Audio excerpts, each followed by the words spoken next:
Well, good afternoon. That has just been the president of the Republic.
is ready to slay this dragon of matters femicide.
Have yourself a great afternoon.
Na tuombe. Ewe Mwenyezi Mungu, twakusihi ututazame kwa neema nyingi na baraka, sisi watumishi wako ambao umeridhika kutuita kwa nyadhifa za uongozi katika jamhuri hii yetu. Twakuomba utuajalie tuyatende na kufikiria mambo yote yatakayofikishwa mbele yetu kwa njia ya haki na uaminifu, ili kustawisha amani, ufanisi na heri ya nchi yetu na wale ambao haja zao umezikabidhi mikononi mwetu. Amen. Tuketi.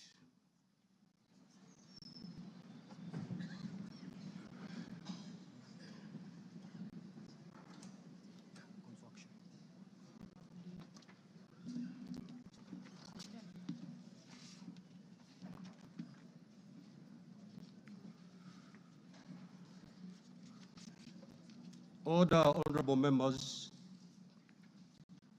Let us all be seated. Thank you.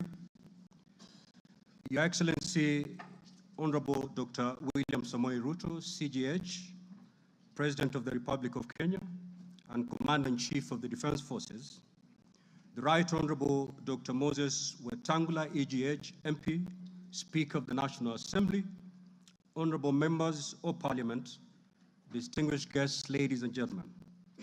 Article 132, Subarticle 1B of our Constitution provides that the President shall address a special sitting of Parliament once every year and may address Parliament at any other time. Article 132, Subarticle 1C of our Constitution further provides that the President shall, among others, once every year, report in an address to the nation all the measures taken and the progress made or achieved in the realization of the national values referred to in Article 10 of the Constitution. In addition, Article 240, Subarticle 7 of the Constitution requires the President in his capacity as the chairperson of the National Security Council to report to Parliament annually on the state of security in Kenya.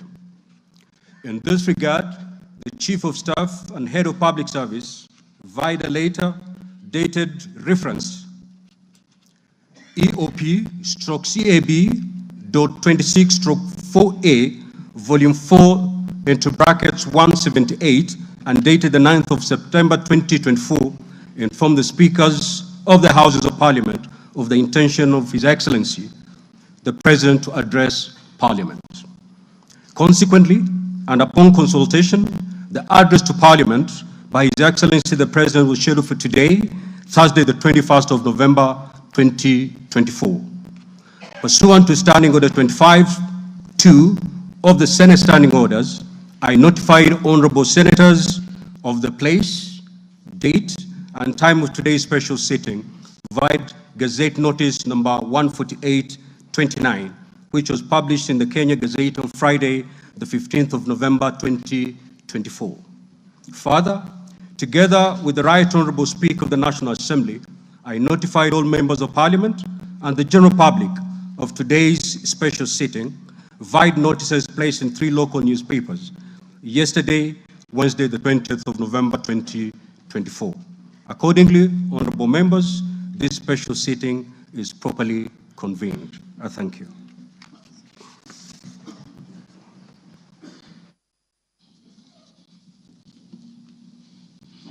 Your Excellency, Honorable Dr. William Samoei Ruto, CGH, President of the Republic of Kenya and Commander-in-Chief of the Defense Forces, the Right Honorable Amason Kingi, EGH MP, Honorable Speaker of the Senate, Honorable Members of Parliament, members of the Diplomatic Corps, distinguished guests, ladies and gentlemen. Article 132(1)(b) of the Constitution requires the President to address the nation once every year and at any other time. Further, Article 132(1)(c) of the Constitution requires the President to once every year report in an address to the nation on measures taken and progress achieved in the realization of our national values. Additionally, Article 132(1)(c)(3) of the Constitution provides that the President shall submit a report for debate to the National Assembly on the progress made in fulfilling the international obligations of the Republic. In this regard, honorable members, by way of a message to the House, His Excellency the President conveyed his desire to address a joint sitting of the Houses of Parliament today, 21st November 2024. Therefore, pursuant to the provisions of Standing Order 22 of the National Assembly Standing Orders, and by Gazette Notice number 15327, which was published in the Kenya Gazette on 18th November 2024, and indeed as also notified to all members and the general public by way of newspaper notification published on 20th November 2024, I gave a notice of this special sitting of Parliament to the members of the National Assembly. Accordingly, honorable members, this special sitting is properly convened. Your Excellency, honorable members, distinguished guests, ladies and gentlemen, this year's President's address comes at a time when the country is set to host the 14th edition of the East African Community Interparliamentary Games. The Interparliamentary Games shall bring together participants from the member states of the East African Community and the East African Legislative Assembly, and are part of the deepening, widening, and tightening of the integration process. The Games are scheduled to commence next month on 7th December 2024 in Mombasa County, and all is set in readiness for these Games. Moving on, Your Excellency, it's in the custom of Parliament to recognize invited guests seated in our galleries. I therefore wish to recognize the following guests who are seated in the Speaker's row. Her Excellency Mama Rachel Ruto, First Lady of the Republic of Kenya, and other members of the First Family. His Excellency Honorable Professor Kithure Kindiki, the Deputy President of the Republic of Kenya and the spouse of the Deputy President, Her Excellency Dr. Joyce Kithure. Honorable Musalia Mudavadi, EGH, the Prime Cabinet Secretary and Cabinet Secretary, Minister of Foreign Affairs and Diaspora Affairs. Your Excellency, honorable members, also present in the Speaker's row this afternoon are the Honorable Lady Justice Philomena Mbete Mwilu, MGH, Deputy Chief Justice, and and Vice President of the Supreme Court. She is accompanied by Honorable Justice Mohammed K. Ibrahim and Justice William Ouko. Justice William Ouko, judges of the Supreme Court of Kenya. The Deputy Chief Justice are Honorable Justice Oscar Angote, presiding judge of the Environment and Land Court. Honorable Justice Lady Justice Jemima Wanza Kelly, judge of the Employment and Labor Relations Court. We are also honored to have in our midst the immediate former speakers of the Houses of Parliament, the Honorable Justin Bedan Njoka Muturi, EGH, the Cabinet Secretary for Public Service and Human Capital Development, the Honorable Kenneth Marende, EGH, the Honorable Kenneth Makelo Lusaka, EGH, the current Governor of Bungoma County, Honorable Ekwe Ethro,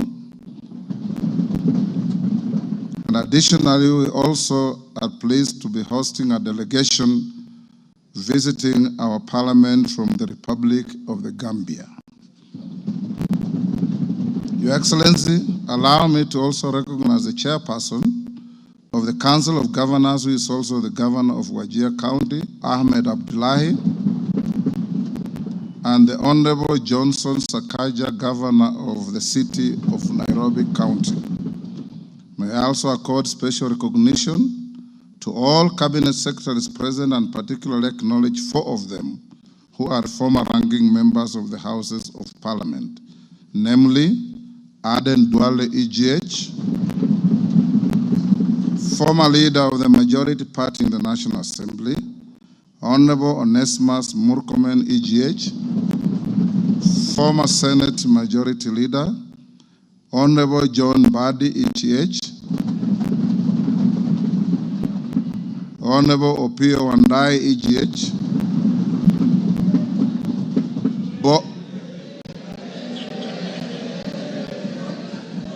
both former leaders of the minority in the National Assembly. I need not mention that His Excellency the Deputy President is a former leader of majority in the Senate.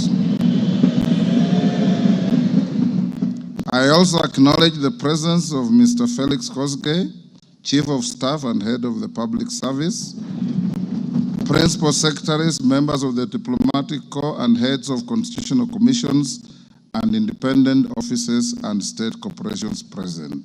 They are all welcome to the House of Parliament. Your Excellency, I wish to make a special welcome to Parliament and mention the Chief of the Kenya Defense Forces, General Daniel Kahariri, who is present, and the respective service commanders, the Inspector General of Police, and other leaders for our nation. Consequently, our democracy has empowered citizens to ask questions and demand changes in the way their affairs are managed, driving the wheels of our nation's social, political, and economic transformation faster in the direction of excellence and prosperity. Rare are the times when leadership is ahead of the people. We are always striving to steer the machinery of state and government to keep pace with the aspirations of our citizens. We have learned through the hard as well as the more customary ways that listening is a full-time occupation of leadership, and that all questions asked by the people must be answered thoroughly and in full. We have learned never to take anything for granted and make every effort to carry all our people along with us in the pursuit of our transformation. The context in which I make this national address is not only significantly different from previous occasions, but it is also a singular moment with unique historical implications for us all. It is an opportunity to affirm the principles and values of which our nation stands, review the steps we have taken, the path we have chosen in our journey of national development, and reinforce the commitments we have made to one another and to our beloved nation for the sake of the present and future generations. I do not take this for granted, and with utmost respect and humility before this august assembly of the people's elected representatives, I desire to respond to the most pressing concerns that have been raised by Kenyans of all walks of life in recent months. To my understanding, the concerns and issues voiced by millions of Kenyans about the state of our nation deserve meaningful engagement, thorough understanding, and thoughtful response. There are discussions about whether leaders understand the pain, hardship, and struggles endured by countless citizens every day as they strive to make ends meet, and whether the government is doing anything about it. Similarly, many struggling Kenyans impatiently wonder, when will real money get to their pockets? And when will the jobs promised, which they deserve, become a reality? Additionally, there has been conversations about our education system, particularly the transition to the competence-based curriculum, and whether policies in this sector are working for or against Kenyans. Important questions have also been raised concerning the direction of development in relation to democracy, human rights, and fundamental freedoms, as well as the rule of law, transparency, and accountability. Another more direct question that emerges every now and then is whether public policy in this administration is in furtherance of service delivery to citizens or just in aid of political strategy. It is undeniable that for many Kenyans, times are hard and the struggle to meet their daily basic needs remains daunting. It is also true that these conditions have persisted for a number of years now, leading to much frustration and anxiety. Although we have gone a long way to mitigate some of these difficulties, much remains to be done, though we have laid a firm foundation for decisive intervention. I believe that it is critical for us to bear in mind that this administration was inaugurated at an extremely difficult time, characterized by domestic challenges, compounded by regional and global security, geopolitical, financial, as well as climate dynamics. As a result, in 2022, the country's total debt burden was not only immense, but it was also stacked up in the most burdensome manner, leaving very little room for investments in public service or development of critical infrastructure. The prices of basic food commodities soared as a result of a combination of prolonged drought, declining local productivity due to inadequate support, and disruptions in the global supply chain caused by the war in Europe. Kenya faced a crossroads of extremely difficult choices, where defaulting on our obligations would have significantly worsened an already perilous situation, and more borrowing was not an option. It was therefore essential for us to drastically reduce expenditure, mobilize as much as possible resources domestically, and curtail waste. As I informed the nation then, matters were going to get more difficult before they could get better. And we all had to tighten our belts and work hard under very unforgiving conditions. We had staked the fate of our ambitious bottom-up economic transformation agenda on easing the stress that the economy was in and the strain citizens underwent, while creating room for the implementation of our transformative interventions. Members, I give this background to underscore two very important facts. First, we haven't been watching helplessly and doing nothing as adversity took a toll on the economy and undermined the livelihoods and well-being of the people. On the contrary, we have been working tirelessly to steer the country away from the brink of unprecedented economic collapse and onto a more promising trajectory. The second point is that while we may not be where we would like to be, we are certainly not where we were 2.25 years ago. At the same time, the cost of living was substantially high, with prices of basic commodities beyond the reach of many households. Today, I'm proud to report that the macroeconomic indicators point to a positive turnaround and an upward trajectory. Allow me to highlight a few milestones that underscore this progress. The shilling has stabilized significantly, appreciating from Kenya shillings 162 to the dollar in February 2024 to Kenya shillings 129 today, a remarkable gain of 20%. This recovery has restored confidence in our financial markets and significantly reduced the cost of servicing external debt, creating fiscal space for our development imperatives. Inflation has declined dramatically from 9.6% in September 2022 to 2.7% in October this year, the lowest rate in 17 years. This achievement has been the consequence of favorable weather and our deliberate efforts to support farmers with affordable inputs, including fertilizer, leading not only to increased production but also productivity and lowering the prices of many cereals, including maize, pulses such as beans and peas.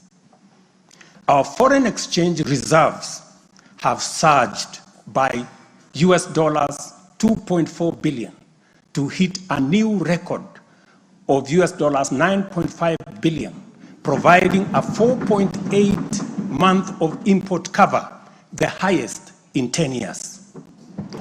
This resilience shields us from external shocks in the global economy and restores investor confidence.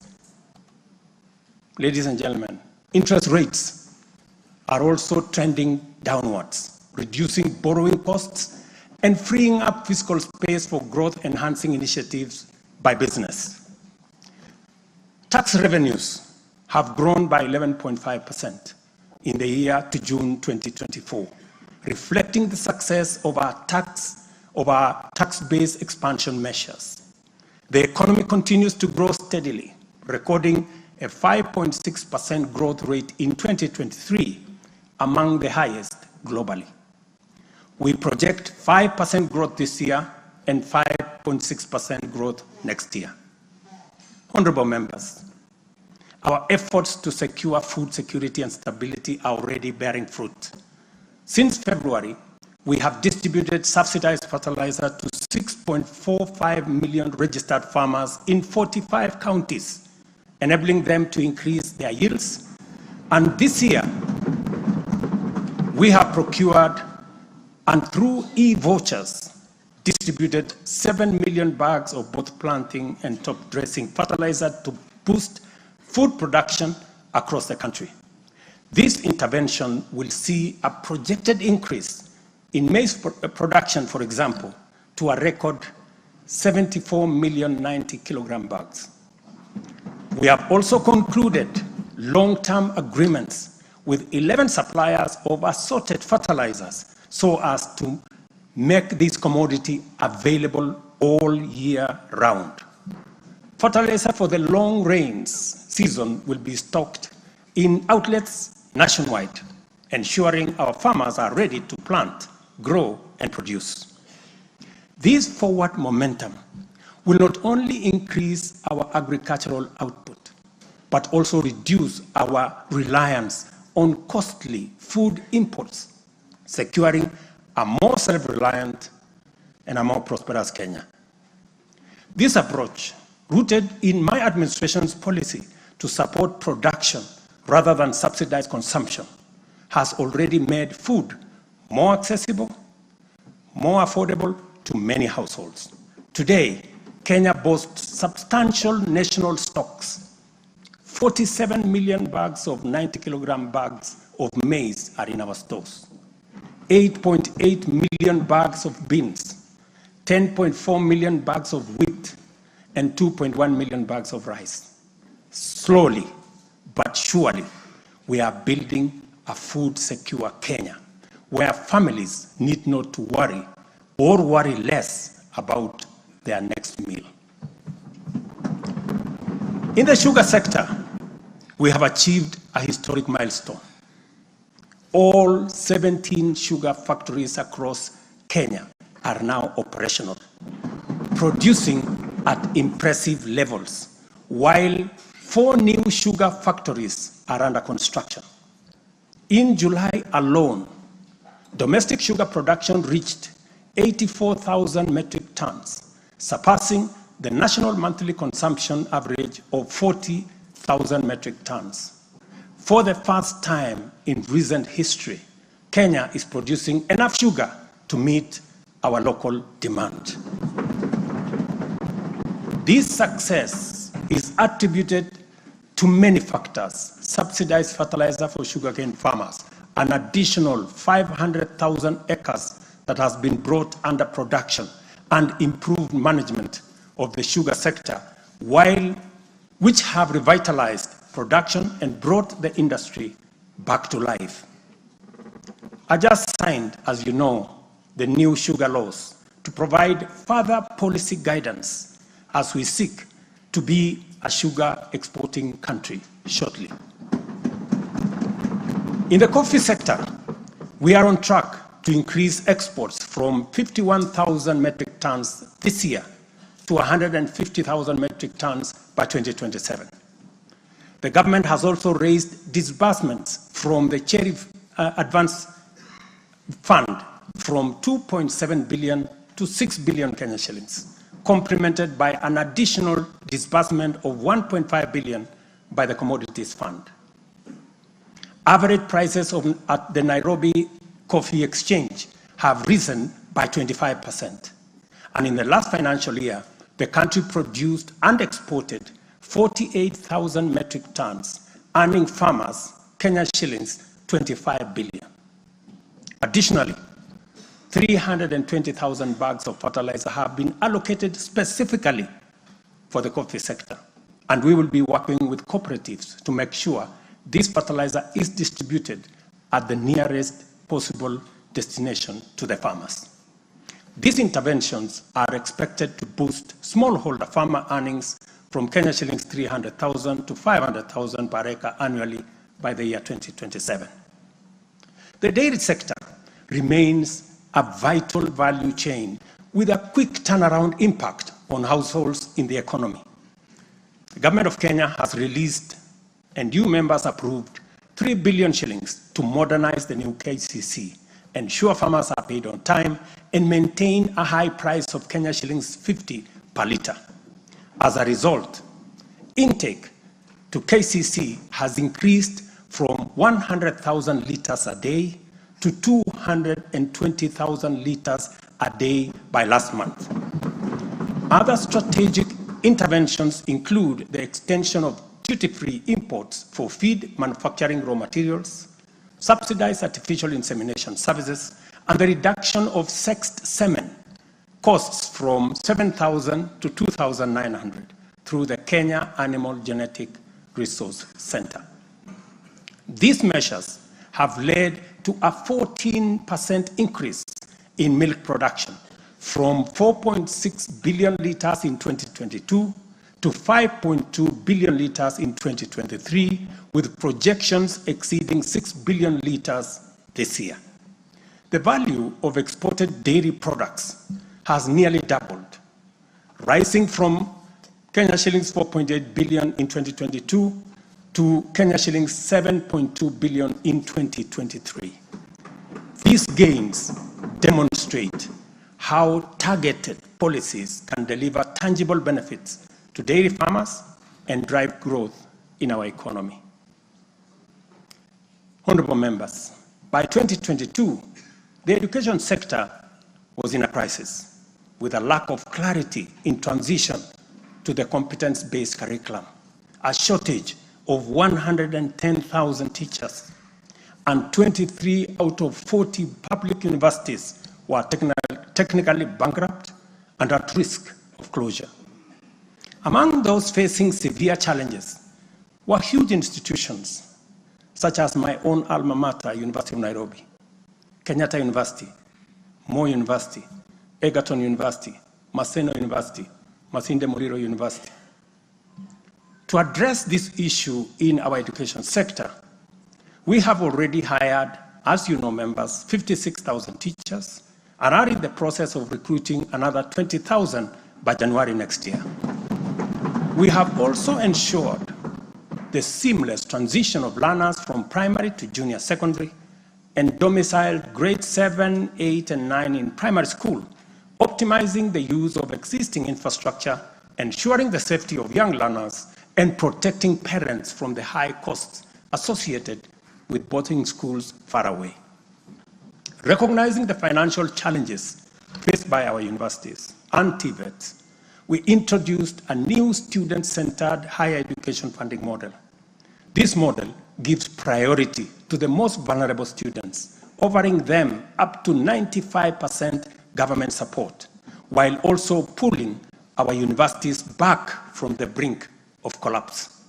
The remaining challenges for a few universities, like Moi University, are related to internal administrative and governance issues, which I have given firm instructions that they should be addressed. To further enhance access to higher education, we launched the Open University of Kenya, and this House approved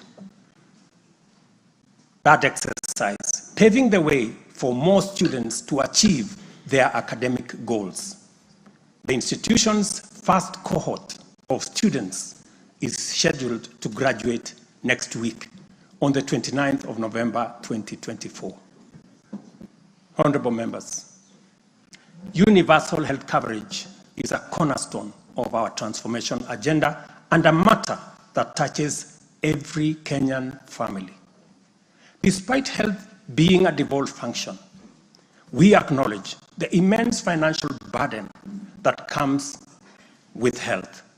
Counties have struggled with shortages of medicine, equipment, sometimes staff, hindering service delivery and leaving countless Kenyans with suboptimal access to healthcare.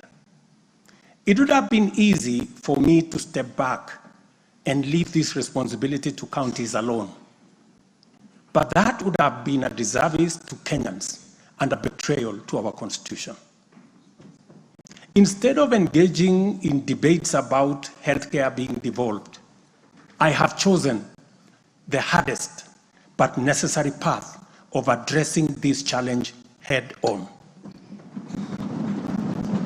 Health delivery is not just about fulfilling a constitutional mandate by whatever level of government.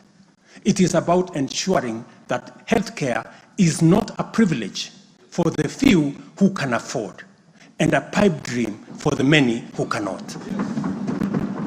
For years, NHIF was saddled with debts and inefficiencies, and healthcare was being severely and negatively impacted.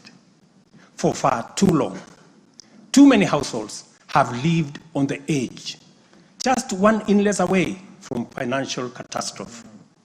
Our healthcare system has historically neglected the poor and vulnerable, leaving them without any option, while private sector medical covers remained out of reach for the majority.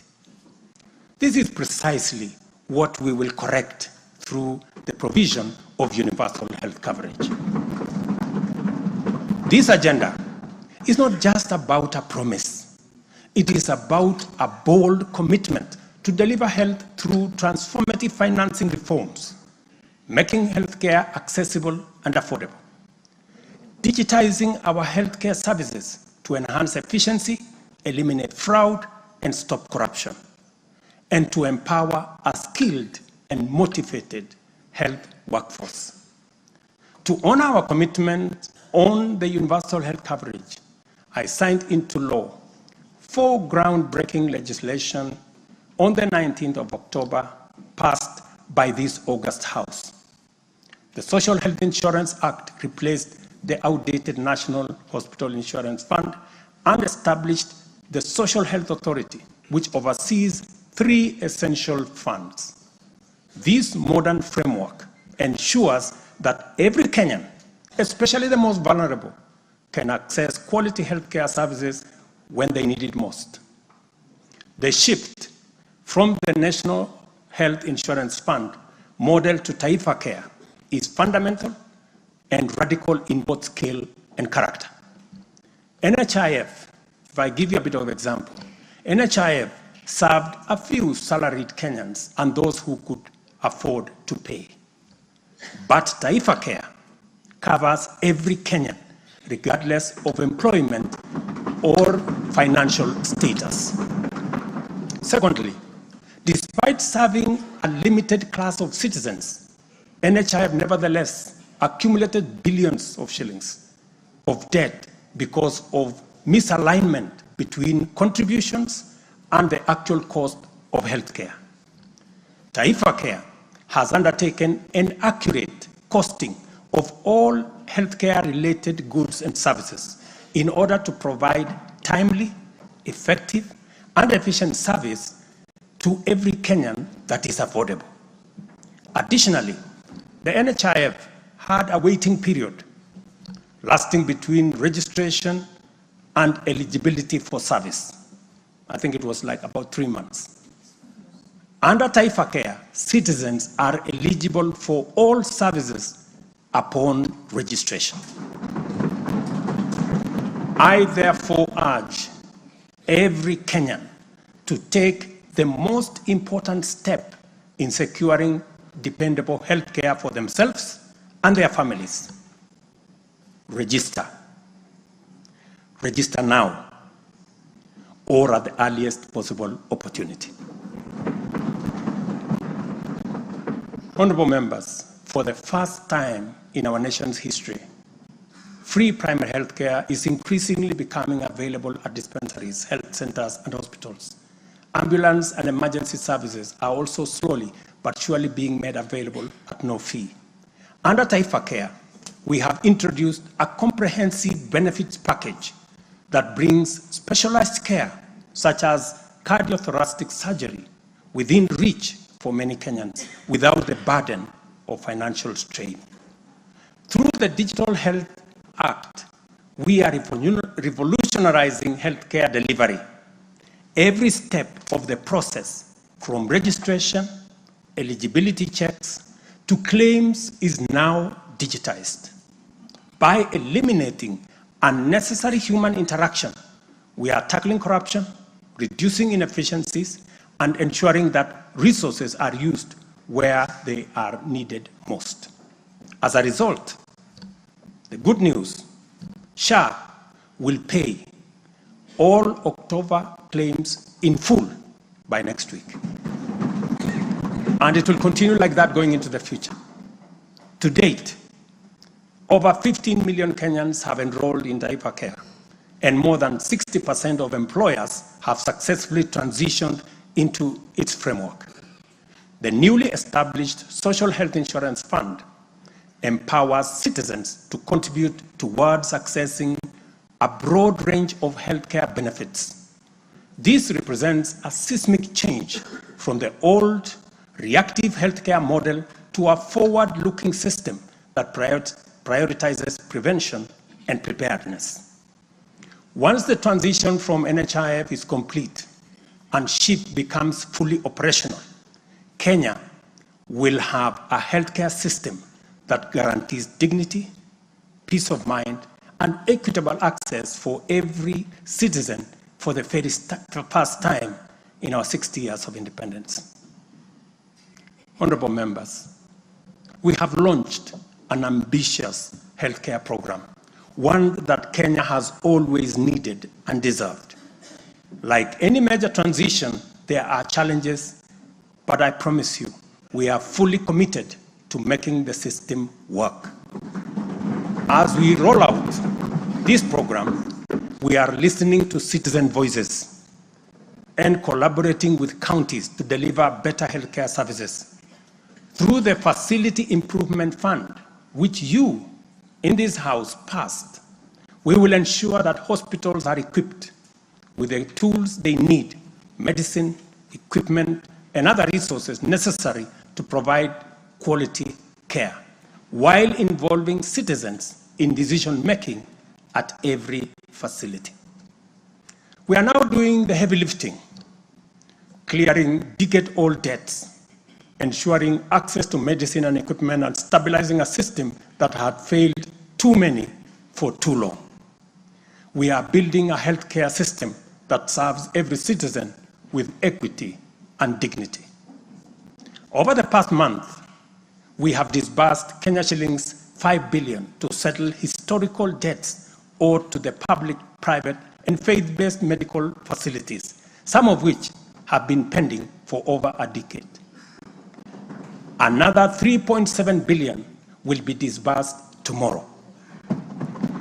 This underscores our commitment to ensuring uninterrupted delivery of healthcare services, and we will continue to clear the remaining balances in a phased-out approach over the coming months.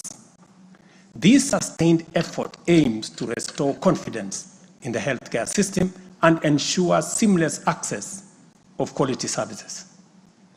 Honorable members, there is a compelling body of data projecting that not only is the future of humanity urban, but also that Africa has the fastest rate of urbanization. Kenya is no exception, and in fact, many of our counties are urbanizing rapidly. Dear Kenyans, we have a date with an urban future, and the only choice we have is what this urban future will look like. Will it be characterized by decent, dignified, safe, and livable neighborhoods and communities? Or will it be haphazard, unsanitary, and unsafe slum dwellings?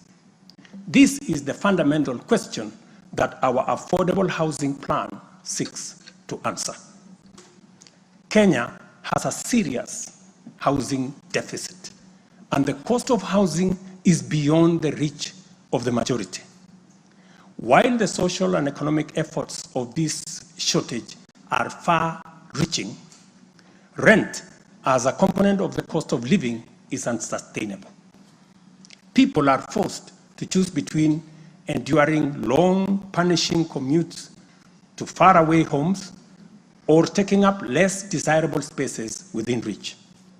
Supplying the number of units required to fill the affordable housing gap requires us to undertake construction throughout the country at the rate of 200,000 new housing units every year for 10 years. Many people have asked why they should be interested in affordable housing project in rural areas. If you look around, you will witness the signs of our urban future. Land sizes are becoming smaller as the population grows in rural agricultural areas. To protect agriculture and food security from the effects of uncontrolled land fragmentation, urbanization must be planned and must be controlled. And the affordable housing program is therefore a vital component of integrated land use planning and development program that we are implementing throughout the country and in every county. Each unit of housing drives demand for different types of labor, professional services, and materials, bringing laborers, masons, bricklayers, artisans, electricians, and carpenters, as well as architects, engineers, and quantity surveyors, lawyers, real estate economists into the equation.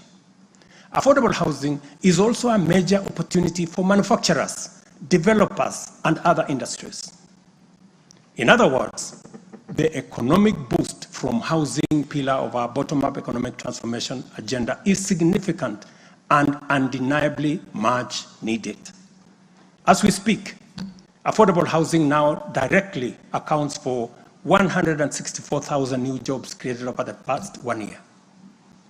Honorable members, today marks a significant milestone in our journey towards providing decent and affordable housing for all. After 2 years of hard work under the Affordable Housing Program, I am proud to announce, and you have seen it in the newspapers, the launch of the sale of the first 4,888 housing units, now in completion, across 21 social housing projects. These units, comprising studios, 1-bedroom, 2-bedroom, and 3-bedroom homes, are tailored to meet the needs of our people, offering 1,041 social housing units, 2,133 affordable housing units, and 1,714 affordable middle-class housing units in 24 counties. I invite every Kenyan above the age of 18 to join this historic journey towards home ownership. Guided by our principle of fairness, one ID, one house, every eligible Kenyan is encouraged to express interest, visit these developments, view the show houses, and engage with on-site staff who are already too willing to assist. The allocation process will be transparent and equitable, ensuring that every qualified applicant has an equal opportunity to own a home. Honorable members, as part of the government's endeavor to build a nation grounded in intergenerational equity, opportunities, and empowerment for all Kenyans, we have made significant strides in implementing another key pillar of our manifesto, labor migration. This initiative seeks to harness Kenya's abundant human capital by creating meaningful job opportunities abroad, empowering our citizens, and positioning Kenyan talent on the global stage.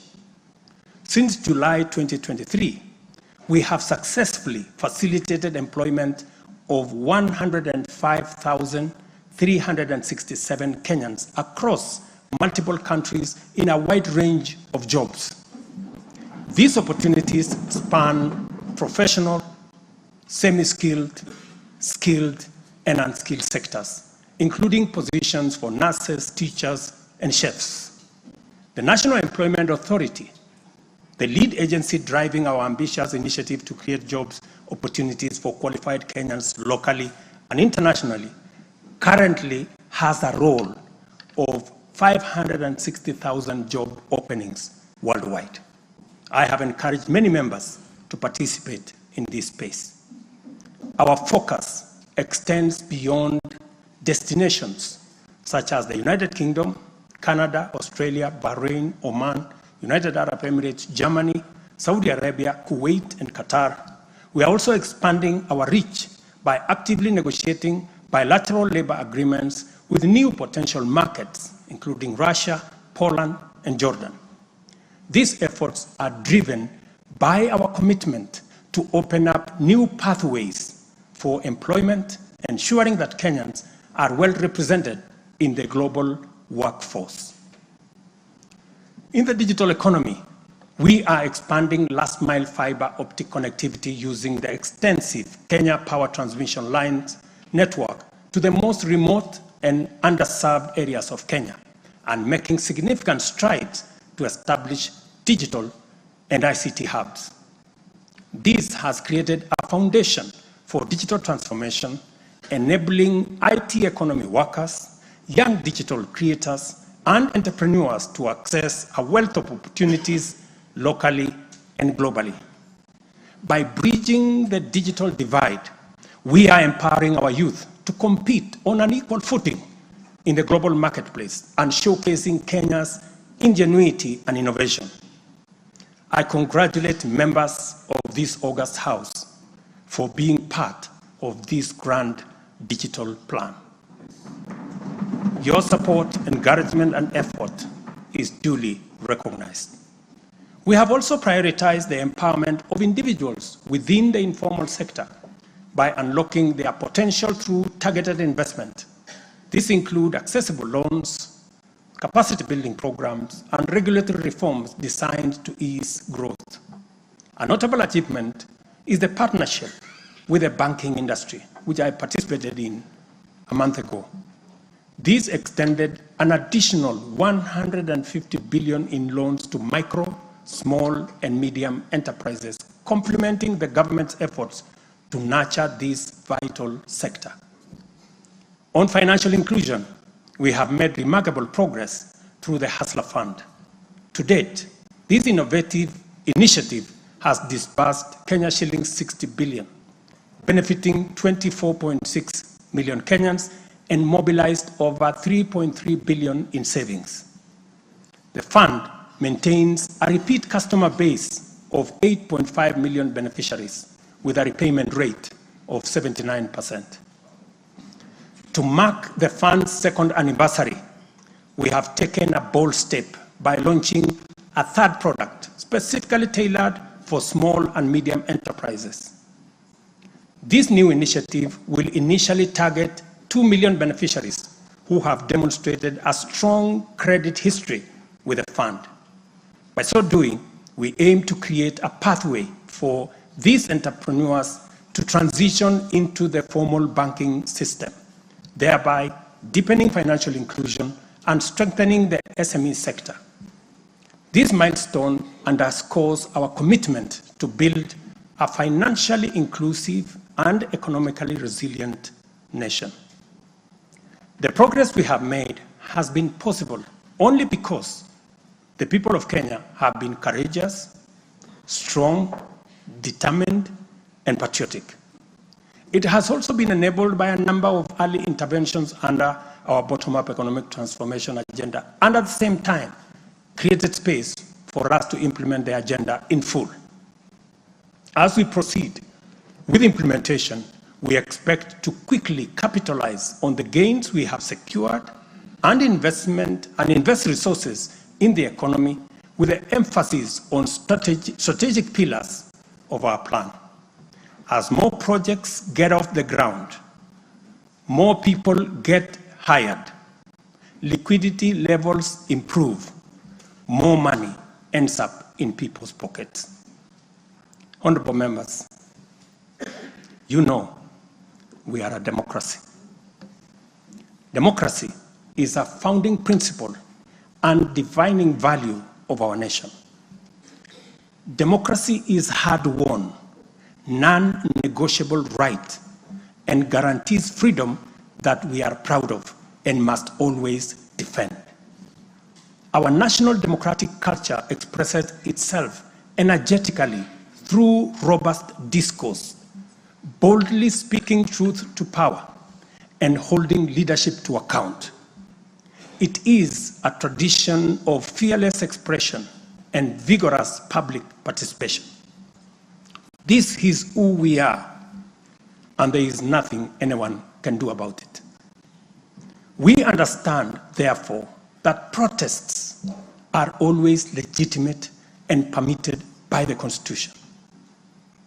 Protests are conducted by citizens who are peaceful and unarmed.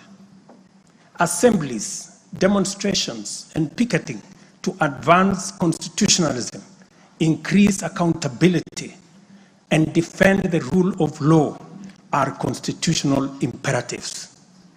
Conversely, mobilization in pursuit of criminal agenda, chaos, and anarchy are explicitly forbidden because we all have a duty to defend our republic, our constitution, and the rights of all people. The government, in particular, must remain vigilant at all times against modern threats to the sovereignty and territorial integrity of our nation, as well as public order, peace, and security. In this digital era, characterized by transformative innovations, including artificial intelligence, it has never been easier to inform, educate, and entertain the people. At the same time, it has never been easier to misinform, mislead, disinform, incite, and alarm the public. Criminals and subversive elements who infiltrate and hijack peaceful protests are a threat both to legitimate protesters and to the public. Incidences of violent criminality in the name of protests threaten the safety of innocent people, public assets, private property, and the social order. The tension here is stark. We have a democracy which we are proud of, must defend, and should deepen by all means. And at the same time, we have citizens whose lives, rights we must protect, and a nation whose security, stability, and prosperity we must safeguard. The task at hand is complicated if citizens and state agencies dilute the distinction between the lawful and the criminal, the just and the unjust, thereby making it difficult to tell protesters and security officers from bandits, gangsters, and criminals. It is only by following the law that we are able to achieve our aims and apportion accountability properly. It should not be possible for robbers and looters to escape accountability by claiming that they were taking part in a protest. Likewise, it should not be possible for security officers to wound, maim, or even kill citizens and claim that they were engaging violent criminals. We all have a duty to make the necessary distinction and to do so clearly to protect democratic expression and guarantee public safety and security. I must now confront an issue of widespread concern regarding the relationship between citizens and the security services in the context of immense threat and intense political dynamism. Numerous allegations have been made concerning disappearance of people during protests. A number of these cases have been resolved, while others have been uncovered as fake news, undermining efforts to find genuine cases of missing persons. A good number of alleged disappearances have also turned out to be arrests made by police officers. In such cases, the suspects have been duly arraigned in court. I must, however, make it very clear that there is no attempt to justify or excuse illegal arrests. Such would be a serious threat to the life and liberty of citizens. I condemn any excessive or extrajudicial action which puts the life and liberty of any person at risk, including disappearances and threats to life. I urge all Kenyans with information about such cases to forward the information to the Directorate of Criminal Investigation and to IPOA, where they suspect members of the police service to be implicated. I am aware, for example, that many of the cases that have been raised are being handled by the Independent Police Oversight Authority, an important step in accountability and justice. Many citizens, as well as various organizations representing and championing women's rights and welfare, have expressed concern about gender-based violence and the increasing cases of killings of female victims by male criminals motivated by primitive expressions of gender-based brutality and impunity. Left unaddressed, these incidents will cause the women of our nation to feel increasingly unsafe, even in their own homes. This is both tragic and unacceptable. It also complicates, in disturbing ways, the struggle by Kenyan women for inclusion, for equality, for dignity, social justice, their rights, their protection, as section of our society that has been marginalized for a long time. I am aware that most of these cases of murder of women by men have been investigated and prosecuted. It is my hope that in due course, those found culpable will face the full force of the law. Members, it is time for each of us, political leaders, public officers, religious leaders, traditional institutions, and family members, to do our part in raising boys into morally upright men who will never need to affirm their masculinity at the expense of women. But instead, contribute to making our society just, safe, equal, and inclusive. I appreciate women leaders who have taken time to engage me and propose solutions to address this issue. I have held discussions with other leaders in government, and I have tasked the Deputy President to reach out and facilitate collaborative, broad-based, and multi-sectoral deliberations and recommend effective and radically transformative and affirmative action within the next 6 months. This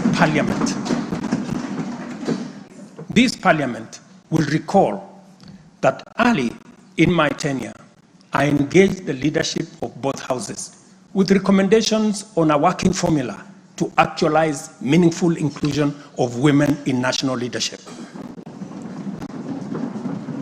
We must seriously question the drivers and the motives of resistance and reluctance to take the next step in actualizing the 2/3 gender rule.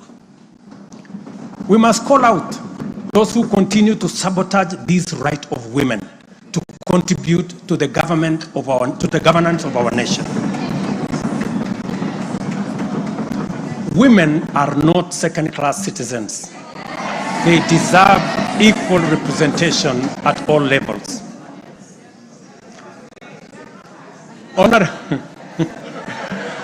Honorable members,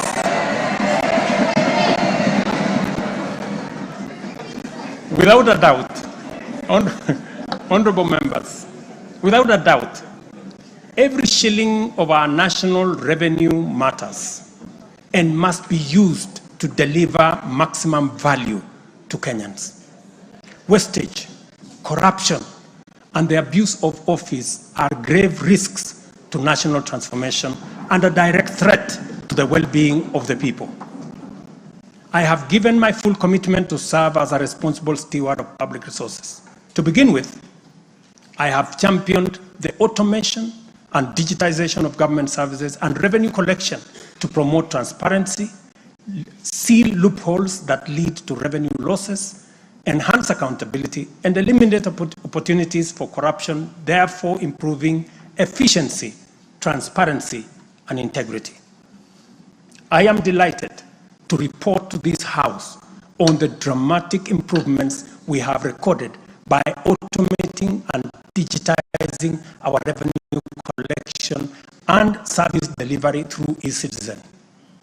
We have so far digitized 20,855 government services, up from 350 in 2022, representing an increase of almost 6,000%, while we have significantly improved revenue collection. Take the case of Kenya Wildlife Service, whose total revenue for the year ending June 30th, 2023 was 5.3 billion.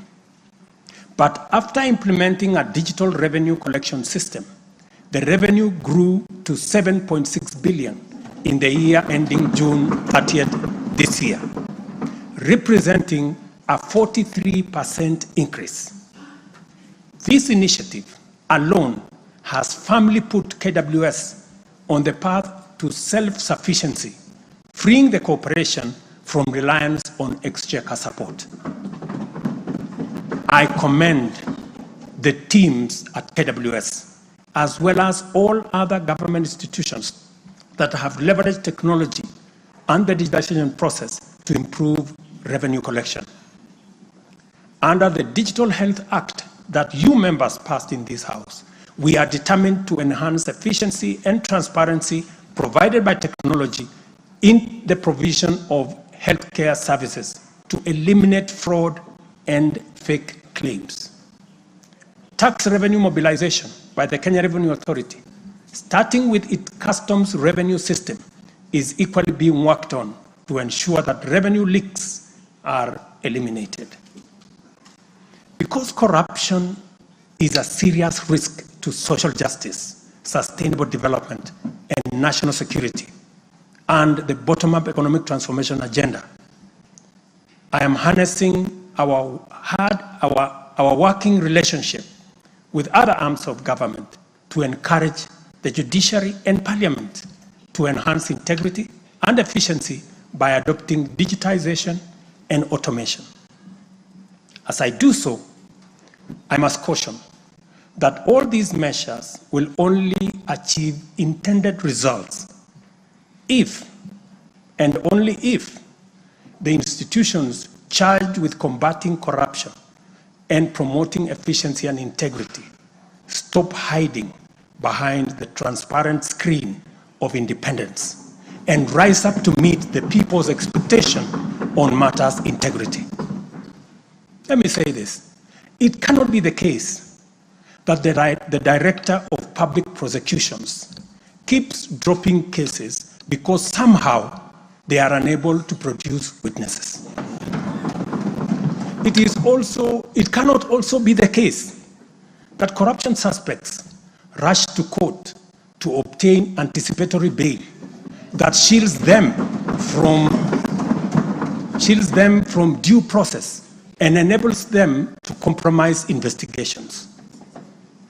There is also no reason for corruption cases to drag in our courts for years, when the same courts are able to determine election petitions and related disputes within 6 months. Members, it is also unacceptable for the Houses of Parliament to deny the nation a much-needed instrument in the war against corruption by continuing to sabotage the passage of the Conflict of Interest Bill.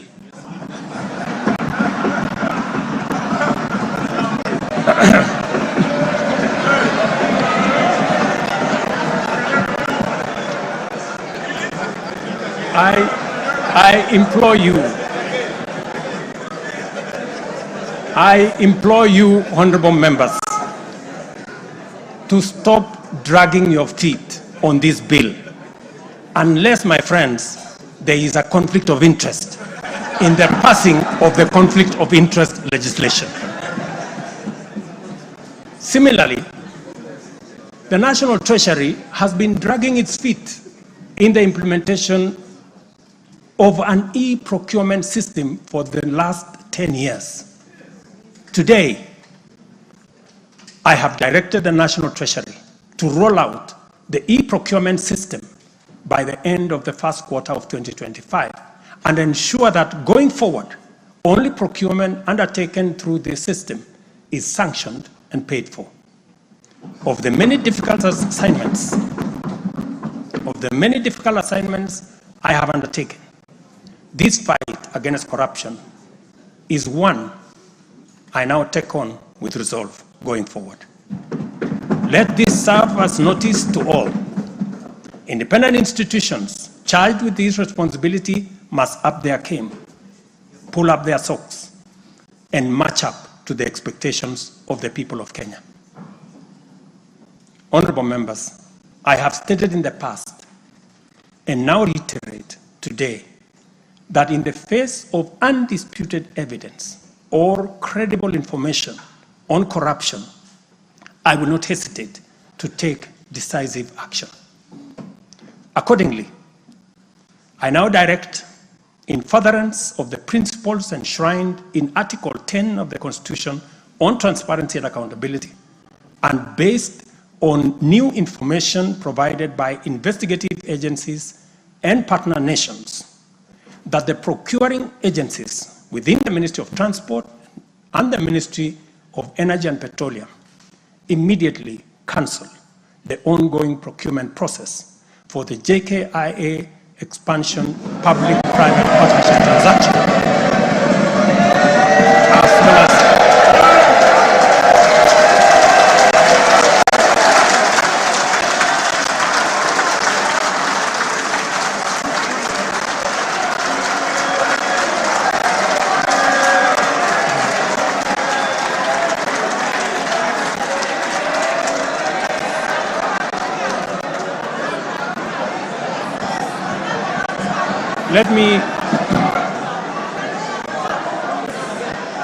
Let me repeat this for clarity. I have said that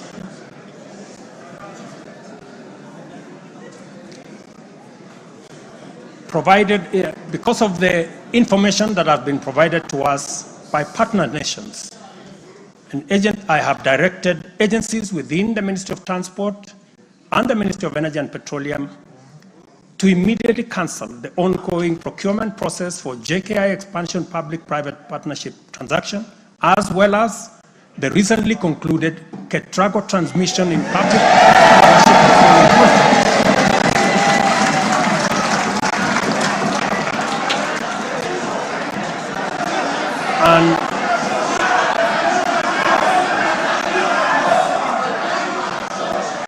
And immediately commence the process of onboarding alternative partners, because these are important projects. Honorable members, the work of taking our nation forward is our collective responsibility as citizens.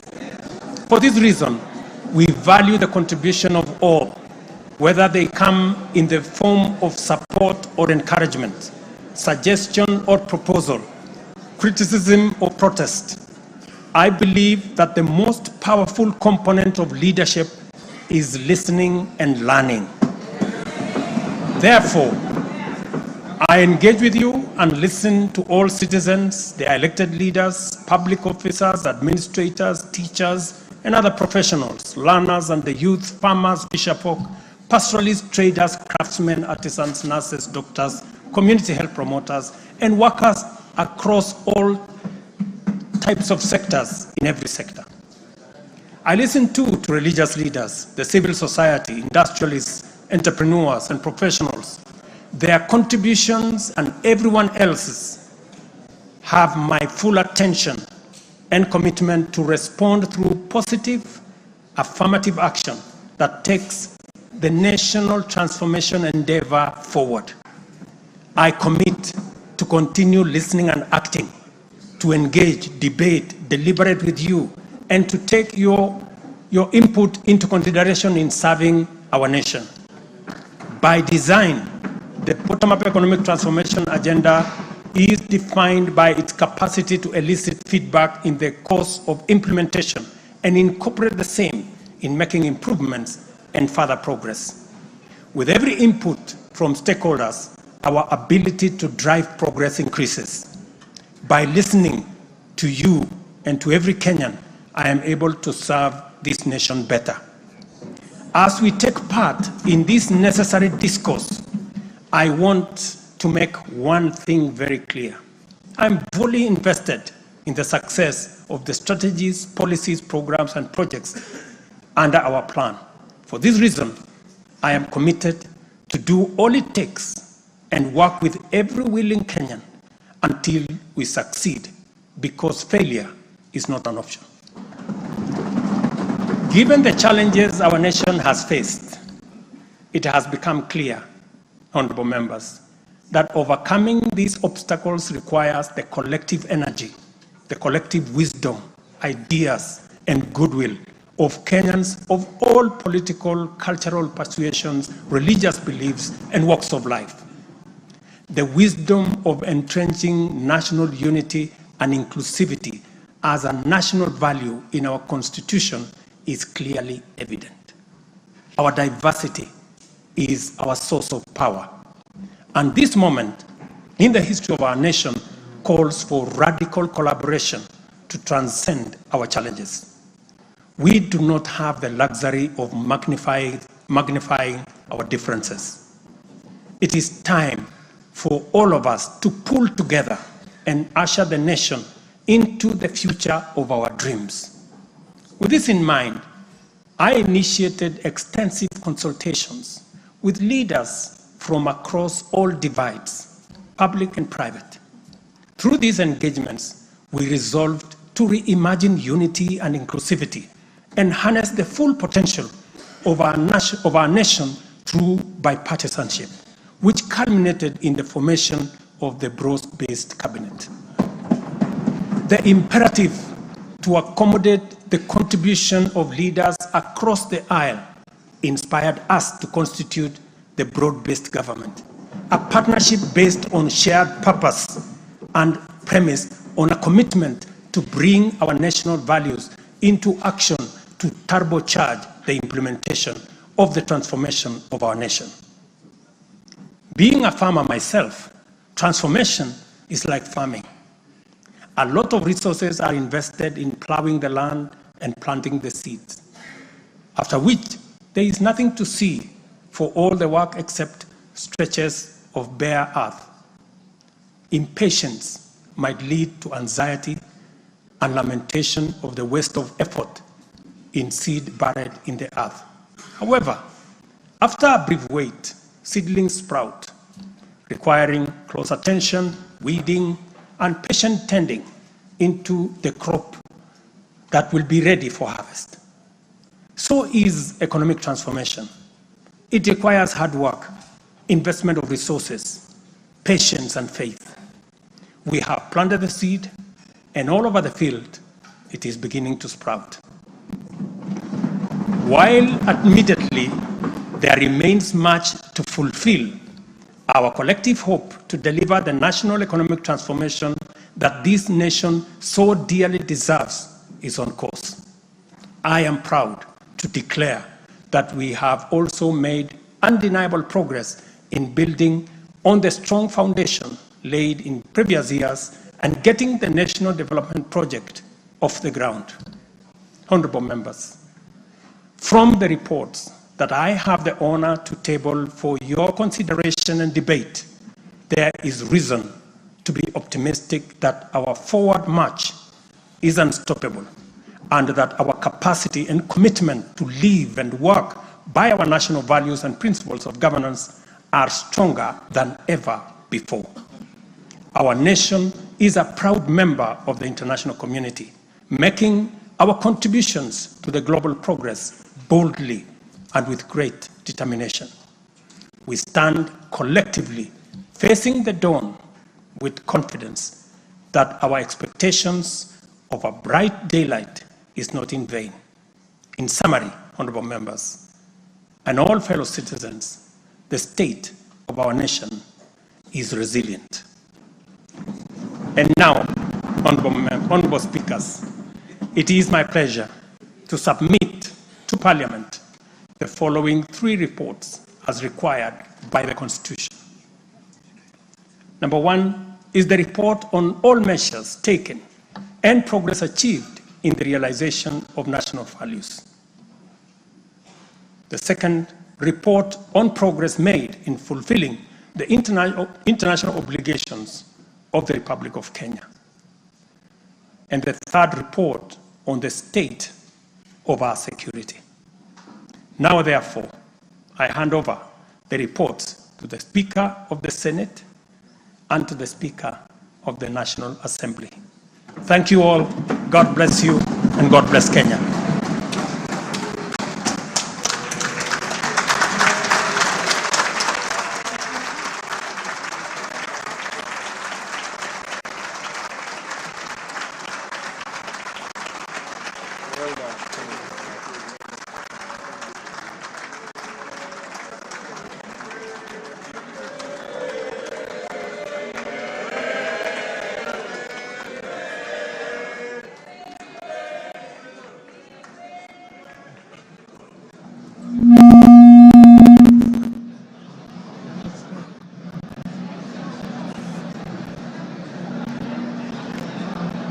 Order, honorable members, Your Excellency the President, the Right Honorable Speaker of the National Assembly, honorable members, distinguished guests, please be upstanding.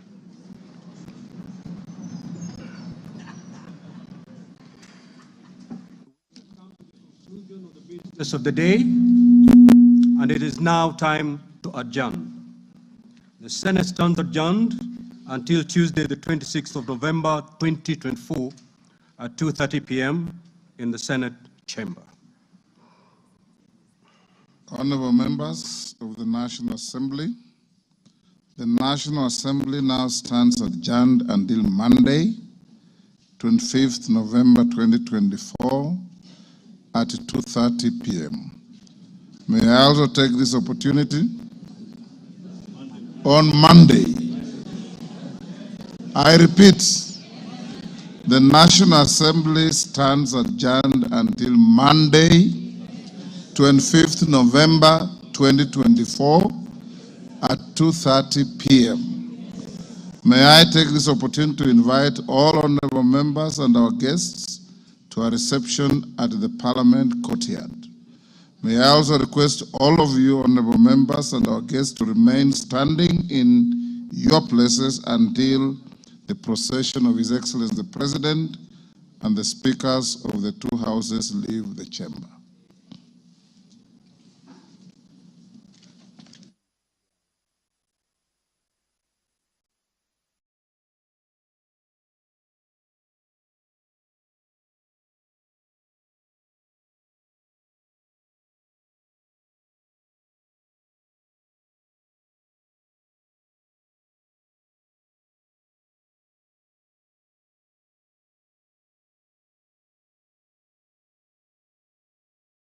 The third State of the Nation address by the President of the Republic of Kenya, President William Ruto, who has just concluded his third State of the Nation address as required by the Constitution.